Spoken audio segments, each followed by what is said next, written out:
President Obama is receiving harsh criticism after announcing his plan to move toward normalized relations with Cuba.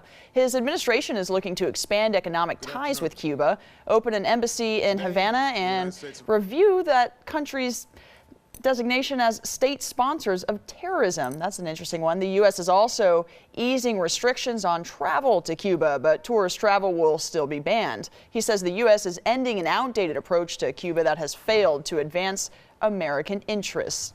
But some lawmakers are blasting the plan, including Democrats who are unlikely to go along with the president. That's our topic this half hour, and we wanted to hear from you on Facebook and Twitter.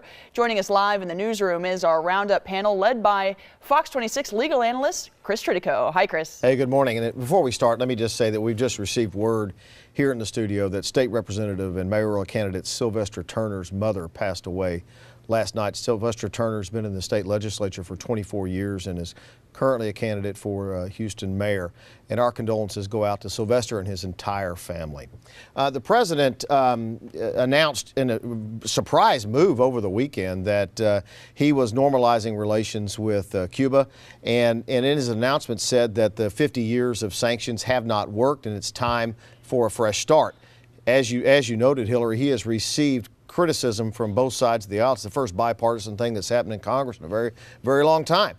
But the question really becomes, is it time to look at a different approach? Fidel Castro is out, and is it time to look at other options? And that's our topic. Let me introduce our panel. Mustafa Tamiz, our political analyst.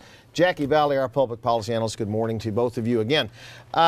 We were basically the only country left in the world that was maintaining the sanctions that we had against Cuba. At one time, all of our allies supported us in that, and they've all slowly whittled it away. Is it time?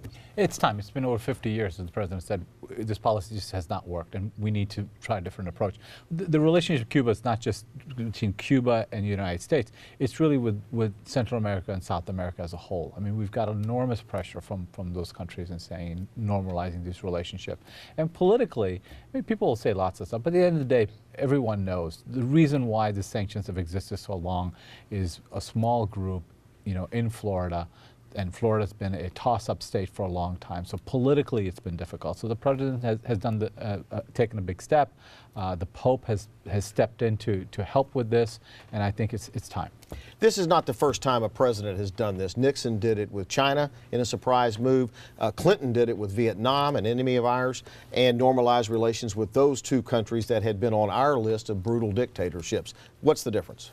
The difference is you have a president who has made unilateral decisions without speaking or informing his Congress, and once again he's done that. And so when you have these steps and these moves done repeatedly, whatever he does, even if you may agree with some of his attempts, you're going to criticize him. You're going to accuse him of overreaching. You're going to accuse him of having another foreign policy, a bad move in foreign policy. At the end of the day, what he is proposing does not help to reform or restore democracy back in Cuba, and which is supposed to be our ultimate goal. You have every other country that has been able to have economic policy and economic actions with Cuba, and yet the only one who seems to be getting rich or richer are the Castro family. And even though we had Fidel is out, Raul is still in. So that doesn't necessarily mean that's a new regime. It's still the same last name. I've got to go to Hillary, but Richard Nixon, in a surprise move just like this, normalized relations with China, didn't tell anybody he was doing it until he did it. Yeah, absolutely. And this has been historic. But Jackie just rolled out the issue. No matter what the president does, there is a playbook, right, that gets put in.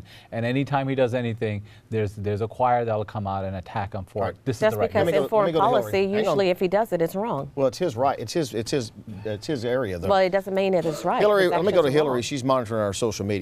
Yeah, a lot of people on Twitter were wondering, on a more superficial note, guys, what does this mean for goods being shipped back and forth to and from Cuba? Say Cuban cigars, of course. Well, under the new policy, you can bring in $400 worth of Cuban cigars, gentlemen, so there you go. Christian legal advice on the spot. That's right. That's right. The Republicans and some Democrats are criticizing this, as you have, but it is the president's domain, foreign policy, and it is his right to make this announcement if he chooses. Right, but you were asking why are we criticizing? Right. Because it's not an accurate move, it's not a correct move. Because again, our goal is to restore democracy, and this action, what he's saying, is not just restoring democracy. So he can do whatever he wants to do, as president, within the Constitution, but at least inform your Congress and speak to some of the dissidents and some of the Cubans who are here in this country, right, and let them have some kind of input. We're almost out of time. He didn't talk to Congress. Congress is not going to lift the sanctions. The president can't do that, but he can send an ambassador. He can't send the ambassador, and he can. The sanctions are. There's always a space in the sanction that says that there is exceptions, and he can grow that exception rule to allow trade, and that's what he's going to do. All of the sanctions always had that exception, and this is the road that most presidents take. And in regards to what Jackie has said, that he hasn't taken input from other people, the Pope has stepped in. And he has, he's taken input from world leaders, and this is something that's long been coming. No one had the political courage to do it. This president has. All right, we're going to leave it right there. I'm sorry, we're going to leave it right there. We're going to leave it right there. We'll be back next week, wrap up the hottest stories of the week. All right, thank you. Always love your debates, guys. I appreciate your time.